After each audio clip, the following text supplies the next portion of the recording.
They say hindsight is 20/20, meaning looking back on past events allows you to see clearer than before or while they were happening. Now, at the beginning of 2026, looking back at the Convid Plandemic of 2020, it's clear that people in the world have changed negatively in many ways. It honestly feels like we're collectively experiencing a form of post-traumatic stress disorder from what was heaved upon us during that time. For the first time in history, the entire world's governments coordinated in lockstep to lock down their entire populations, keeping them inside their homes for periods of days, weeks, or months.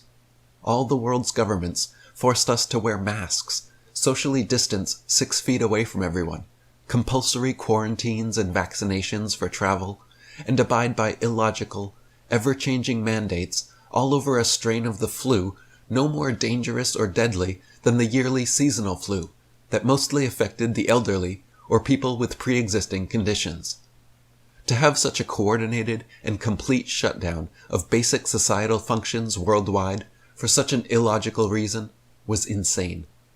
But the precedent was set, and it must and should be lingering in the back of everyone's minds that the world's governments are willing and able to exercise that level of control over us, all for such a silly excuse as a flu. We now know that on October 18th, 2019, the World Economic Forum, in association with the Bill Gates Foundation, held Event 201, where they ran a 3.5-hour Convid Plandemic simulation where they modeled how world governments would respond to such a scenario. A scenario which, far beyond any kind of chance or coincidence, would then play out in real life just a few months later. Now, it seems since everyone is suffering from PTCD, people don't want to think back to that time period.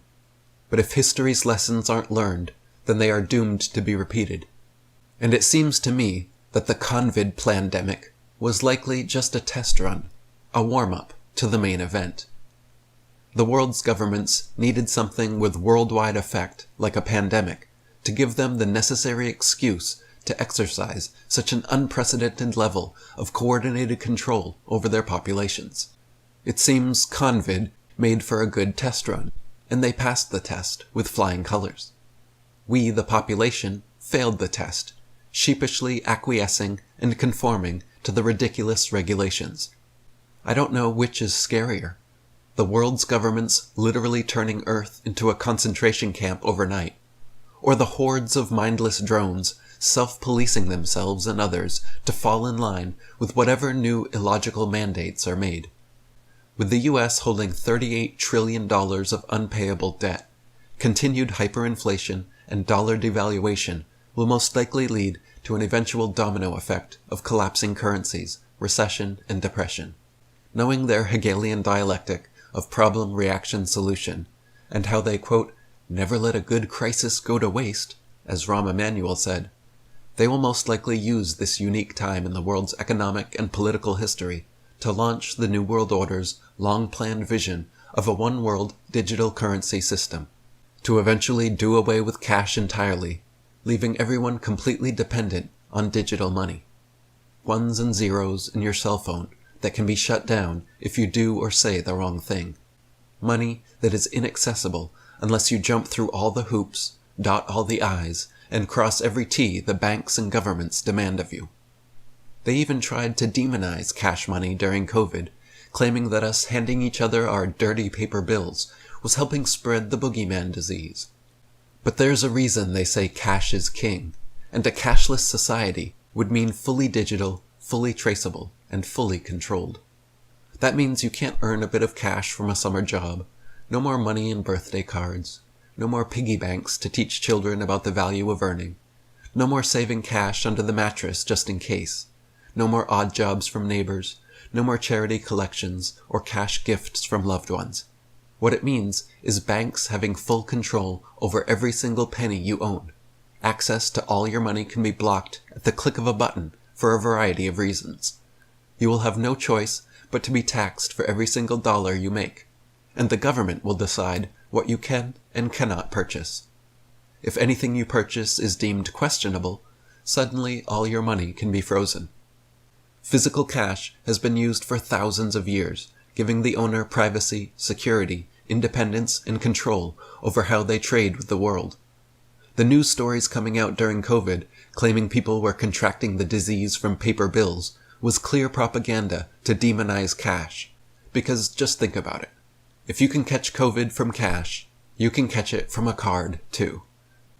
Looking forward, I expect to see more moves towards digitalization and the cashless agenda, including potentially some catalyzing worldwide event to usher in the changes they want.